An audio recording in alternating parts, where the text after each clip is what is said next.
Welcome. Today I wanted to talk about false finish lines, delayed gratification, and the pursuit of happiness. Because this is what I have been discovering about life in this current phase that I'm in of being newly married and working multiple jobs and at the same time trying to maintain a consistent spiritual life of devotion and fellowship with believers.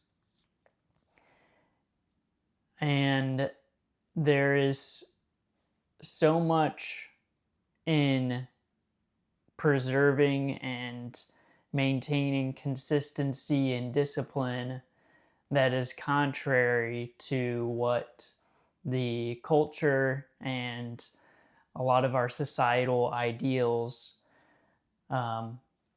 pose as being the goal. And that's what I believe are the false finish lines. The false finish lines in life are graduating, getting a good job, raising a family, retiring at the age of 60. These are all societal and culturally influenced ideas, probably from the boomer generation, that has created weak men and led to a generation that doesn't know how to create wealth and doesn't know how to maintain it.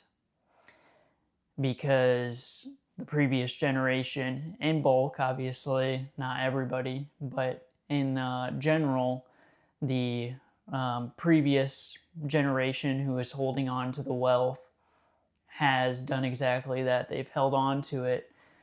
They've put it in their savings accounts. They've spent it on luxury goods. And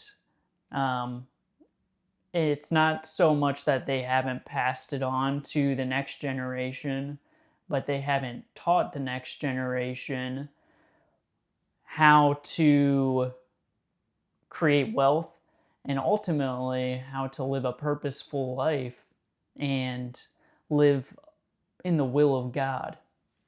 Because you cannot have those material goods.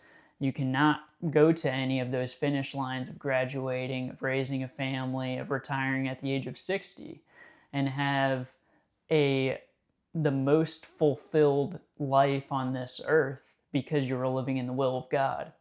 Why the boomer generation lost that, and we've become so consumeristic. When the pursuit of happiness is your end goal, that's what you go to work at 9 a.m. from 5 p.m. for, is so that way you can get the money to buy the thing that will bring you that happiness and enjoy the weekend and enjoy a weekend every day when you get to retire at the age of 60. The reason why that's a dangerous goal and a false finish line is because happiness is fleeting. And so if you base your trajectory, your goals on happiness, then you're not, more than likely, not going to fulfill the will of God on your life. Because oftentimes, and you don't need to just look at the Bible to understand this, you can look at people who have done incredible things, whether it be charitable things, whether it be great things, great artists and people who have overcome obstacles and, for lack of a better term, are legends. It's because they took the hard route.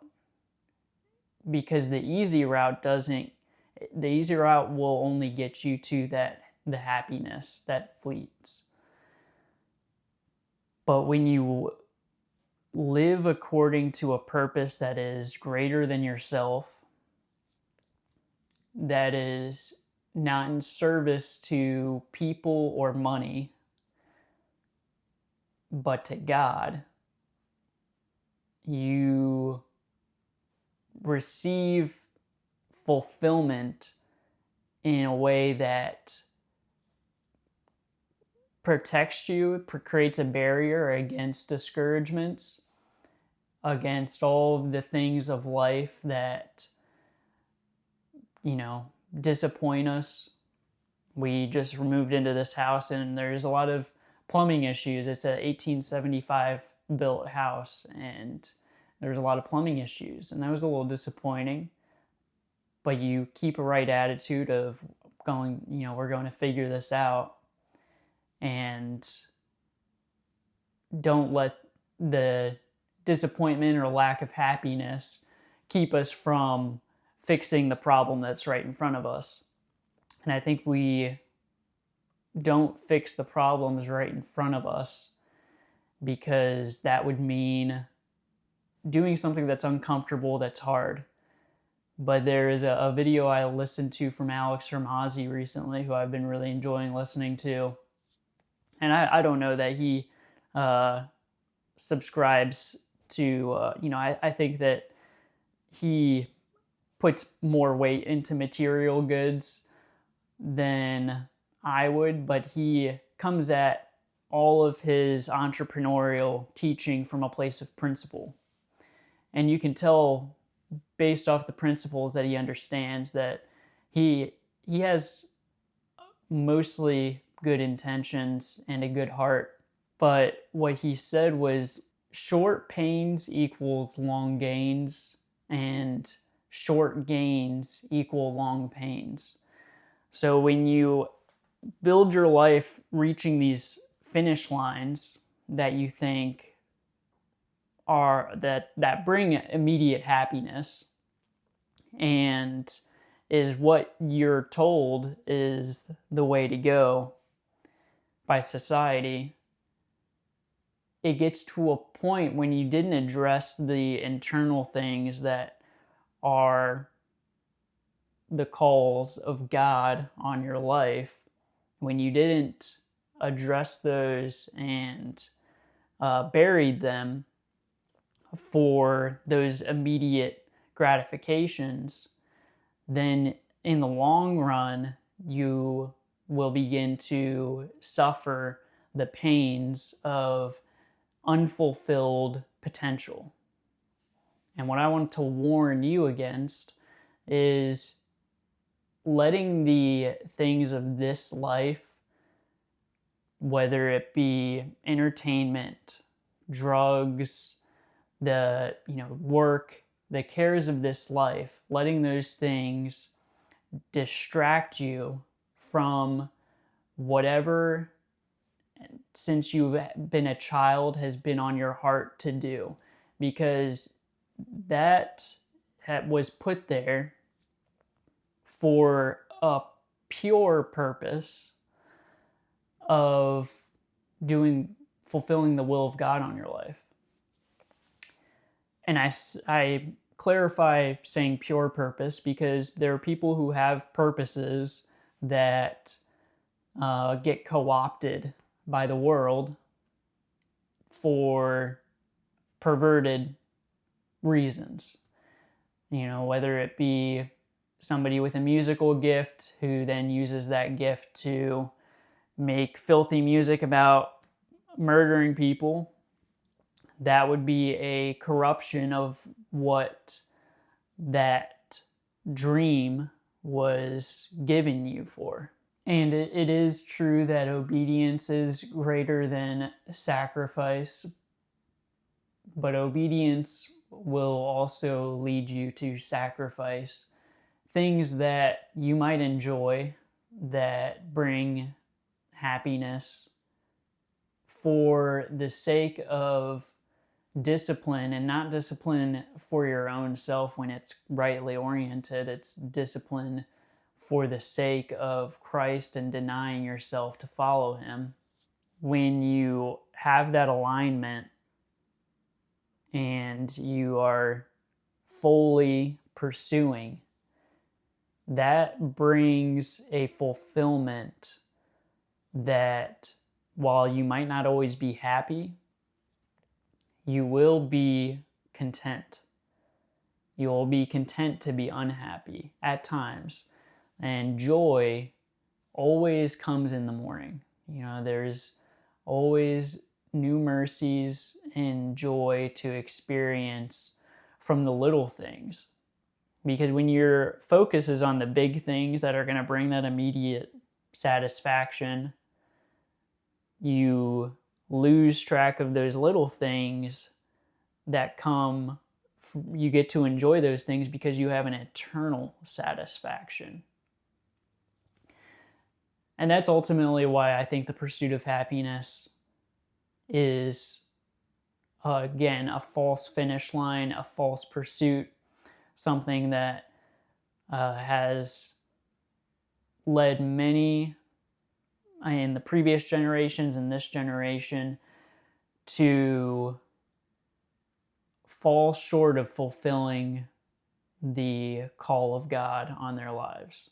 So if you're watching this and you've been putting aside something that you're supposed to do, but you're afraid, or you've done it and you got discouraged and quit, and maybe you've quit a dozen times, get back up, try again, because the key to success is failing.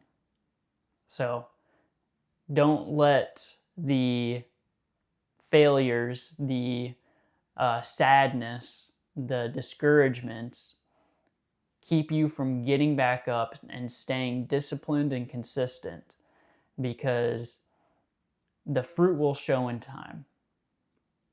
And, if you are reliant on people's support and for those high points to keep going, then you're not going to be cut out for staying the course, because there's highs and there's lows. Life is like the stock market in that way.